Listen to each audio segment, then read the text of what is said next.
반갑습니다. 3월 24일 목요일 새벽 말씀을 올려드리겠습니다. 성경 말씀은 어제 새벽과 동일한 말씀으로 다른 측면에서 살펴보겠습니다.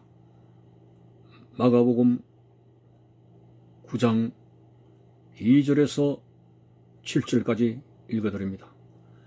엿새 후에 예수께서 베드로와 야고보와 요한을 데리시고 따로 높은 산에 올라가셨더니 그들 앞에서 변형되사 그 옷이 광채가 나며 세상에서 빨래하는 자가 그렇게 희게 할 수 없을 만큼 매우 희어졌더라. 이에 엘리야가 모세와 함께 그들에게 나타나 예수와 더불어 말하거늘 베드로가 예수께 구하되 랍비여 우리가 여기 있는 것이 좋사오니 우리가 초막셋을 짓되 하나는 주를 위하여 하나는 모세를 위하여 하나는 엘리야를 위하여 하사이다 하니 이는 그들이 몹시 무서워하므로 그가 무슨 말을 할지 알지 못합니다.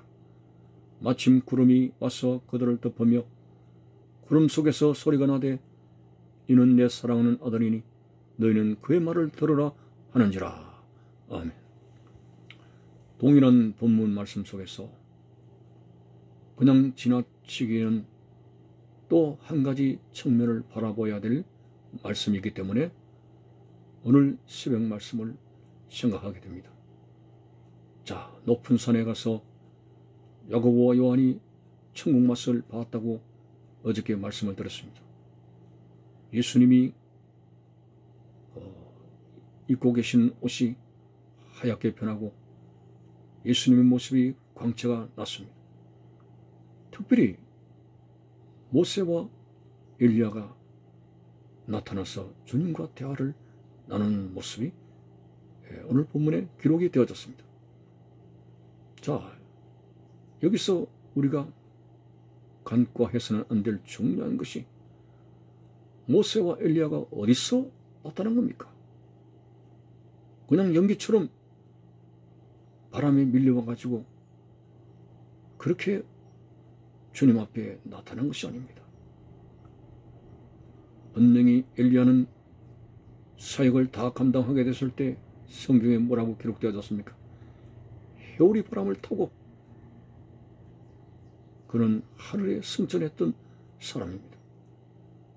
다시 말해서 에녹처럼 죽음을 보지 않고 산채로 천국으로 가게 된 사람입니다. 모세도 40년의 이스라엘 백성들과 동고동락을 하며 사명 감당하다가 저 너보산에서 가나안의 적각구리 흐는 땅을 지켜보다가 하나님이 부르심으로 말미암아 죽을 때까지 눈이 희미해지지 않는 강건한 모습으로 사명 감당하고 천국에 가게 되었습니다. 그들은 모세와 엘리야는 단순히 이 세상 살다가 한 줌의 흙으로 돌아가서 뭔가 죽음의 저 어둠 속으로 갔다는 그런 표현이 아닙니다. 분명히 그들은 하나님이 계시는 저 천국에 갔다고 성경은 말씀하고 있는 것입니다. 그렇다면 확실히 오늘 그들이 천국에 갔다는 증거가 예수님 시대하고 그들이 살았을 때하고 분명히 연도의 차이가 납니다. 그런 많은 세월이 흘렀음에도 불구하고 모세와 엘리야가 겉들이 살아서 예수님 그 면전 앞에 나와서 대화를 나눕니다. 그들이 어디서 왔습니까? 천국에서 지구로 왔습니다.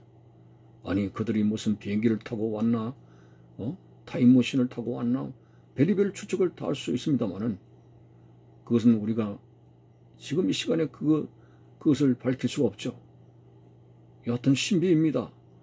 예수님께서 부활하셔가지고 문이 닫힌 제자들이 모인 그곳에 마치 문이 열린 것처럼 벽을 지나서 주님 앞에 서시는 그 신비의 모습. 그래서 그 천국에서 지구에까지 비행기를 타고 아니면 우주선을 타더라도 몇 날 며칠 걸릴지 모르는데 우리가 이해하기로는 신비죠. 여차하게 되면은 천국에서 지옥으로, 천국에서 지구촌으로 번쩍번쩍하면서 오실 수가 있는 거죠. 자, 그래서 그들은 저 천국이라고 하는 항성에서 지구로 하나님의 신비의 역사로 이제 예수님 앞에 나게 됐는데, 먼저 생각해야 될 말씀, 하나님 안에서는 분명히 천국에 대한 소망이 있는 것이다. 그래서 구약시대는 율법을 주셨고 선지자를 주셨습니다. 그리고 지금 마지막 시대는 예수 그리스도의 복음을 주셨습니다. 요즘 천국에 대한 소망이 많이 흐트러진 신자들이 많습니다. 아예 천국을 믿지 않는 사람도 있습니다. 불행한 신앙생활입니다. 우리 신앙생활의 가장 궁극적인 본질은 천국입니다. 하나님 나라입니다. 그 나라에 대한 믿음이 없이 우리가 신앙생활을 한다는 것은 그건 껍데기 아니겠습니까? 여러분, 바울도 죽자사자 사역에 몰두하고 고생하게 된 것의 유일한 소망은 바로 천국입니다. 오늘 우리에게는 하나님 나라 천국에 대한 소망, 이것이 신앙생활의 궁극적인 목적입니다. 자, 그런데 구약시대는 엘리야와 모세입니다. 오늘 천국에 간 많은 사람들 가운데서 상징적인 의미를 우리에게 부여해 줄까요? 많은 사람들 가운데 엘리야와 모세가 나타났습니다. 자, 이런 그 두 사람의 나타남에 대해서 신학자들은 이렇게 해석을 합니다. 모세는 율법의 대표자로서 왔고 엘리야는 선지자의 대표자로서 왔다. 그 말씀이 우리에게 와닿습니다. 엘리야, 선지자의 대표, 모세는 시내산에서 율법을 받은 인물입니다. 율법의 대표자로서 예수님과 대면을 하셨다는 중요한 신학적인 의미가, 바로 엘리야와 모세가 왔던 천국을 들어가는 데 있어서 구약시대는 엘리야, 다시 말해 선지자를 통해서 주시는 말씀의 인도가 있었고, 모세를 통한 율법의 역할이 대단했습니다. 그러나 뭔가 대화를 나누면서 우리에게 예수를 통한 천국과는 새로운 변환이 보여지게 됩니다. 바로 복음입니다. 마지막 시대에 우리는 율법과 선지자를 통해서만 구원의 길을 갈 수 없는 음란하고 타락한 시대를 맞이했습니다. 다시 말해서 오늘 너무나 말세는 사람들이 이 제약된 환경 속에서 3만여 가지 되는 규례와 합치게 되면 3만여 가지 되는 그 율법의 조항들을 지켜낼 수가 없습니다. 칼빈 같은 경우는 전적 타락설을 주장했는데, 인간의 의지가 선악과를 먹고 난 이후에 선을 행할 수 있는 의지조차도 없는 그런 마지막 때에 이거 율법이 계속 우리에게 뭘 하라 하지 말라 할 수 있는 그런 기력이 없다는 것입니다. 기진맥진하여 죽어있는 상태입니다. 선지자도 대표가 왔습니다. 선지자가 하나님의 말씀을 들었다 해서 우리에게 선지자를 통해서 말씀이 선포되지만 그 말씀을 들을 수 있는 귀가 열리지 않았습니다. 이렇게 어떤 면에서는 정말 죽어가고 있는, 아니 영적으로 죽어있는 상태에 천국에 들어갈 수 있는 길, 모세와 엘리야가 왔던 그 천국으로 갈 수 있는 것은 바로 예수 그리스도, 모세와 엘리야와 대화를 나누었던 예수님, 바로 예수 그리스도 복음만이 이 마지막 때에 구원을 주시는 가장 큰 하나님의 은혜라고 하는 사실을 우리는 읽어볼 수가 있습니다.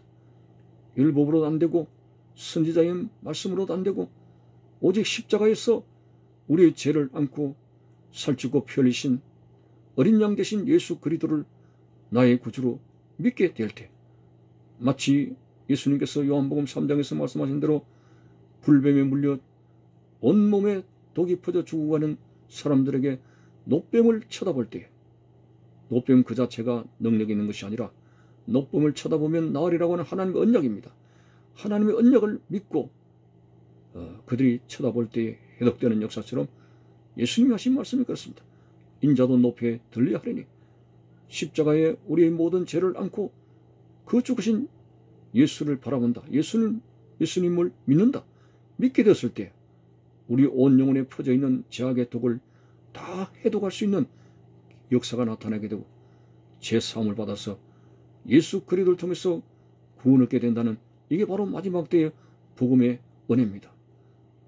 율법과 선지자를 지킬 수 없고 들을 수 없던 이 절망적인 상황 속에서 하나님은 가장 불쌍히 여기사 이처럼 사랑하사 독생자를 주셔서 예수님 자신이 단번에 제물이 되셔서 이제 율법도 지킬 수 없고 선지자의 말을 들을 수 있는 영적인 귀가 열리지 않은 이런 황폐한 상태 속에서 예수님을 믿기만 하면 구원받을 수 있도록 가장 최고의 은혜를 더하셨으니 우리가 이 주님의 주신 은혜를 어찌 거부할 수 있겠습니까? 이렇게 가장 최고의 배려를 해주신 그것조차도 거부한다면 과연 우리가 어떤 하나님의 또 사랑을 바라겠습니까? 완고한 마음을 가져서는 안 됩니다. 지금은 보라 은혜 받을 만한 때요, 지금은 구원이라도 했으니 마지막 열차를 타신 여러분들, 과거의 구약시대처럼 그렇게 힘들고 어려운 3만여 가지 율법과 말씀을 지키라고 하지 않습니다. 십자가 갈보리 언덕에서 십자가 지신 설치고 피 흘리신 어린 양 되신 예수 그리스도를 믿게 되어지게 될 때 예수 그리스도의 피공로 의지하여 사함을 받고 구원받게 된다는 놀라운 진리 앞에서 복음을 통해서 구원받게 되는 이 간편 구원의 진리를 안고 구원의 투구를 쓰고 반드시 승리하여 천국에 입성할 수 있는 우리의 모습이 되시기를 바라는 것입니다. 감사합니다.